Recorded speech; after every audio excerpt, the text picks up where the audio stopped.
Hey everyone, Wolf Lord Rho here. Today we're discussing the Grey Knight's view of Radical Inquisitors. A spoiler warning to begin, as the events we're discussing today are from the Warhammer 40k story Maledictus by author David Annandale. As always, I really recommend you read the stories for yourself first without spoilers, as that's the best way to enjoy the lore for yourself.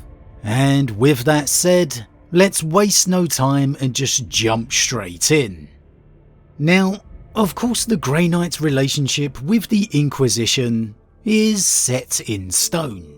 They are a part of the Ordo Malleus, the elite military force called to eradicate the most lethal threats of chaos. Though they are a chapter of Astartes, founded by the Emperor, arguably the greatest chapter, they are essentially bound to the whims of the Ordo Malleus. The Inquisitor's requests to Titan, usually bound in diplomatic overture. And that relationship for the most part is good. There is clearly some resentment at inquisitorial requests when they come, most likely due to Grey Knight lives wasted on foolish endeavours. But the vast majority of the Ordo and its Lord Inquisitors understand to treat the Grey Knights with the utmost respect, and to only appeal to them in the truly needed circumstances. But of course there are two other Ordos out there, and there are many Inquisitors of any Ordo who have ventured into radicalism in their desire to defeat the enemies of mankind. And for all we've spoken of Grey Knight relations with the General Inquisitors of the Ordo Malleus, we've never been able to discuss their opinions on those Inquisitors who stray too far, become radical, and those of the other Ordos too.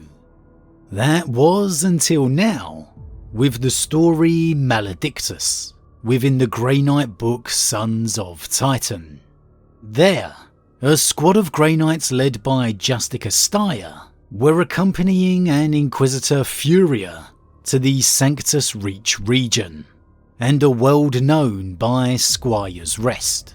They would be led by a prognostication of a great threat of chaos to come, a vast demonic invasion.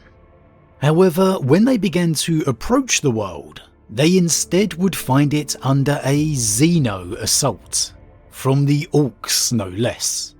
And even more surprising, once arriving in orbit, they would find another vessel of the Inquisition already there. That is no Orc vessel, Styre said. With the full squad of Grey Knights in attendance on the bridge, the Tindaris had begun a reconnaissance of Squire's Rest. The Allspec scan had revealed massive Orc deployments on the surface, but only one other ship in orbit, and that was the Imperial sloop the strike cruiser was now approaching. Squire's Rest must be interesting in more ways than we think, Epistolary Garrid remarked. I recognise that ship, Furia said. The Scouring Light. It is the private vessel of Inquisitor Malia Orbiana, of the Ordo Xenos. You do not sound pleased. Isn't what is happening below more her domain than ours? Styre said. If she has the means of stopping this invasion on her own, then I hope she shares that knowledge with the rest of the Imperium. Furia shook her head. I doubt her reason for being here is to counter the Greenskins. A coincidence? That seems unlikely. If the ruinous powers are at work here, then we should expect stranger coincidences than this. Styre nodded, conceding the point. But you haven't answered my question. Why does her presence anger you? Inquisitor Orbiana's methods are unsound. She's a radical. Yes, a Xenphite. Steyer looked at the scouring light with a new suspicion. He understood and shared Furia's distaste for that philosophy. Furia was an Amalathian. Her respect for imperial orthodoxy was adamantine. She and Steyer worked well together. From the perspective of the Grey Knights, the radical factions in the Inquisition were little better than outright heretics, who had somehow avoided excommunication and execution. Their beliefs and practices put their souls, and by extension the Imperium itself, at risk. If a Xanthite was up to something dangerous, Steyer found it increasingly plausible that a demonic event could occur on Squire's Rest. Xanthites had no compunction about using the darker powers of the warp to achieve their ends. Worse, they sought out those powers, and their research was misguided in the extreme. Steyer knew the value of a full knowledge of the ruinous powers, but only for the sole purpose of destroying them. The Xanthites hoped to harness what they found. That was madness. So you can see here, at first, Justica Steyer just sees the presence of an Ordo Xenos Inquisitor as logical. There is an Orc invasion going on after all. He doesn't appear to have any particular gut reaction either way. Mostly more curious as to why Inquisitor Furia isn't happy about it.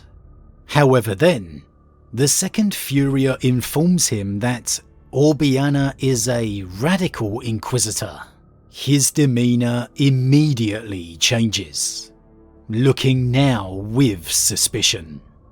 And we see that it's not simply Steyer's opinion either, but actually that of all the Grey Knights, their entire chapter.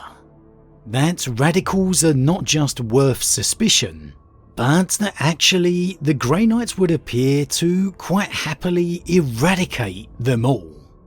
From the perspective of the Grey Knights, the radical factions in the Inquisition were little better than outright heretics, who had somehow avoided excommunication and execution.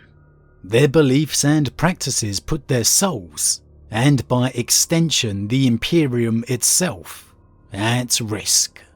It's pretty clear from this reaction and opinion of the entire chapter that the Grey Knights must have had cleaned up Inquisitor messes and mistakes over the centuries. That they have most likely been called in to wipe out heretic Inquisitors who have gone too far, who have fallen to the power and corruption they attempted to wield. And so the Grey Knights now just have no time for it at all. If they ever had. They know that they alone are uncorruptible, and that any Inquisitors as good as they are can fall. That the radicals simply walk a path to damnation. And it doesn't matter how good those Inquisitors might be, how pure that intent might have been. And there's a line just after this that shows that the Grey Knights outright refuse to have anything to do with any radical Inquisitors at all, showing that the Grey Knights do and can in fact draw the line with Inquisitors when they want to. Xanthites were inherently dangerous. He and his brothers would have nothing to do with them. And once the presence of the Radical Inquisitor is revealed, the Justicar immediately begins the process of finding out what she is up to, contacting the Inquisitor's ship and point blank telling them he and his squad are boarding them.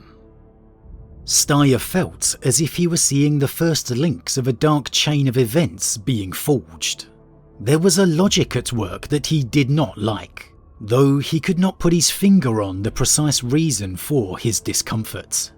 "We must go aboard that ship," Furia said.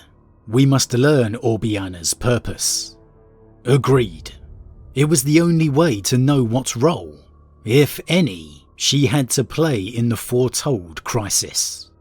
"Hail the scouring light," he ordered. There was no answer at first. The sloop maintained Vox silence until the Tindaris was almost upon it. When the scouring light's shipmaster finally responded, Steyr had been on the verge of having the boarding torpedoes readied. Even then, Lowell Montgellas extended no welcome. He acknowledged the hails, assured Shipmaster Bruno Salfranc of the Tindaris that all was well, and said nothing else. Steyr took the Vox. "Shipmaster Montgellas," he said, "I am Justicar Steyr. Your estimation of your well-being is of little interest to me. My mission is: you will receive me, my squad, and Inquisitor Furia aboard the Scouring Light." But without the authorization of Inquisitor Orbiana, Montgellas began. There was a quaver in his voice. He was clearly terrified by his own defiance. Steyr granted him a degree of respect for doing his assigned duty. He granted the man nothing else. Certainly not mercy. "You will drop your shields and open your starboard landing bay to our gunship. You will do so immediately, or be destroyed." Montgellas complied. Now, for all the emotionless state of the Grey Knights that we usually see, that comes about as close to outright hatred as I've ever seen from one of them, verging on readying boarding torpedoes because the vessel refused to respond. Another Inquisition vessel, mind you, of another Ordo.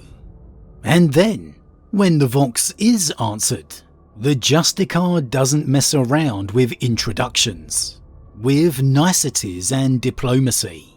It's point blank. I don't care how you are. I don't care who you are. We are boarding you, and if you resist, you will be destroyed. Now, yes, if the other Inquisitor Orbiana had answered instead of the shipmaster, maybe the Justicar might have been more level. But they didn't, and so that only furthers the Grey Knight's suspicion. And the story would continue, with Steyr actually being fairly respectful to the Inquisitor's crew upon boarding, knowing that they are only honourably doing their duty, and that they are stuck between a rock and a hard place in many ways, having to keep their oaths to their current Inquisitor, but also answer questions from another, and being terrified of the Grey Knights as well.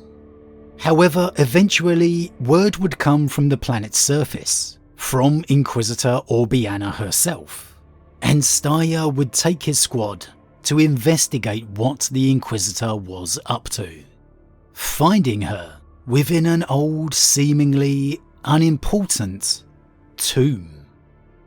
The corridor ended in a circular interment chamber. At the centre was the General's sarcophagus. A figure in power armour stood before it, flanked by 2 warrior acolytes. "When I signalled my ship for assistance," Orbiana said, "I had no idea my crew would show such resourcefulness." "Inquisitor," Steyr said, "I must ask you what the significance of this tomb is for you." "My energies are concentrated on the struggle against the Orcs. My researches pointed to the possibility that information valuable to that could be found here." "What sort of information?" "The affairs of the Ordo Xenos are not yours, Justicar." "Did you find it?" Garrett asked. "I think," Orbiana said, ignoring the question, "that our priority should be departure from this site." Steyr turned his head in Garrett's direction.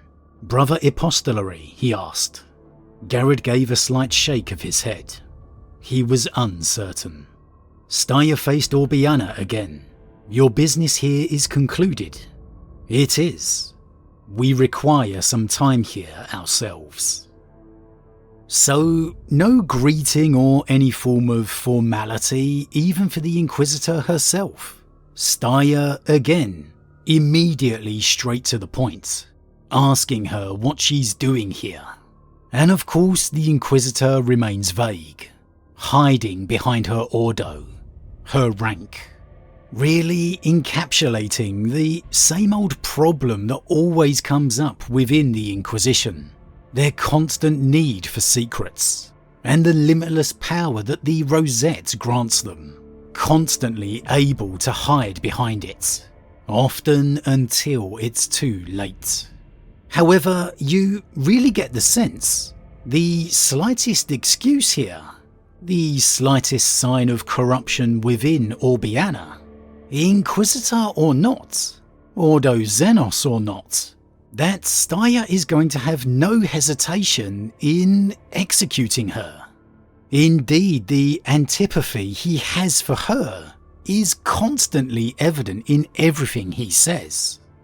And when they emerge from the tomb, with the rest of his squad alongside local mortals holding back the orcs, Orbiana tries speaking to Steyr again about needing to withdraw from the surface. And the Justicar just completely blanks her, organising the defence instead. And for me, this divide between the Ordos, this disdain and suspicion that the Grey Knights have of the Radical Inquisitor, is all summed up with one final, brief interaction.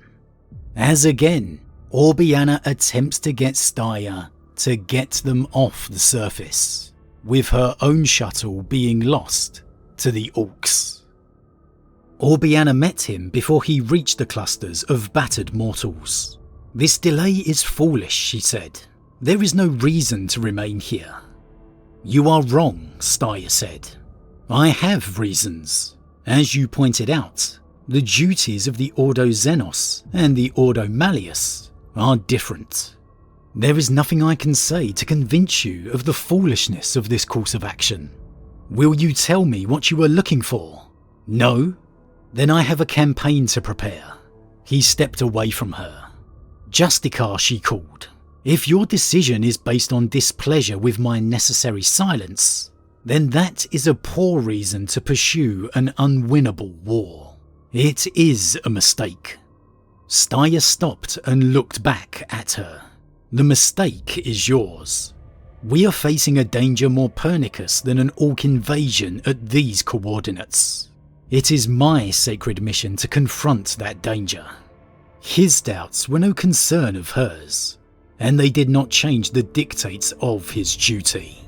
If you have nothing constructive to contribute, Inquisitor, then your views on this mission are irrelevant.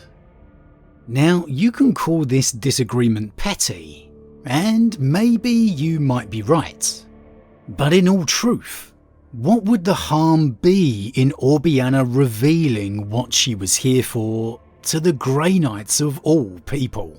If it was for the good of the Imperium, the right thing to do? None, unless it indeed was radical, bordering on heresy. And I think this whole interaction not only proves the Grey Knights right in how they view these Radical Inquisitors, but also how maybe they alone are the only power able to deny the word of an Inquisitor, treat them with contempt, without any fear. For any normal Astartes chapter, there would be a fear of war, of excommunication. However, there's none of that here. The Grey Knights absolute in their place within the Imperium. The only chapter out there completely immune from any punishment. Because what are you going to do to the Grey Knights? Excommunicate them? Claim they have fallen to heresy? I don't think so. And so, all in all, for me, This is a real interesting eye-opener on how the Grey Knights view and interact with those other Ordos, and with Inquisitors who don't meet the required level that they expect and that they demand. The suspicion, the hostility, the fact that they as a chapter refuse to work with them, and how the Justicarch here has no hesitation in completely ignoring an Inquisitor, because he is judging her, not the other way around. And I get that, because the Grey Knights care only for the purpose of their creation, the war against the great enemy. And they, unlike the Inquisitors who claim it, truly answer only to the Emperor. But as always everyone, what do you think? What do you think to the Grey Knights' reaction here to the Inquisitor of the Ordo Xenos? What do you think to their reaction of the Radical Inquisitors? Does it surprise you that they view them with more than simple suspicion, that it borders on outright hostility, and that view is shared by the entire chapter, that the chapter outright refuses to work with them? And does this make you alter your view of the chapter in any way? And why do you feel the Grey Knights appear to have no fears when it comes to the possibility of taking an Inquisitor out? Is it simply that they view themselves above the politics of the Inquisition's Ordos? Or is it simply the dedication to their duty, the reason the Emperor created them? As always everyone, leave your thoughts in the comments below. A huge thank you to all my subscribers, your support truly means a lot to me, it really does. If you're new, please consider subscribing to help the channel grow. And if you enjoyed this particular vid, then why not drop a like on it too.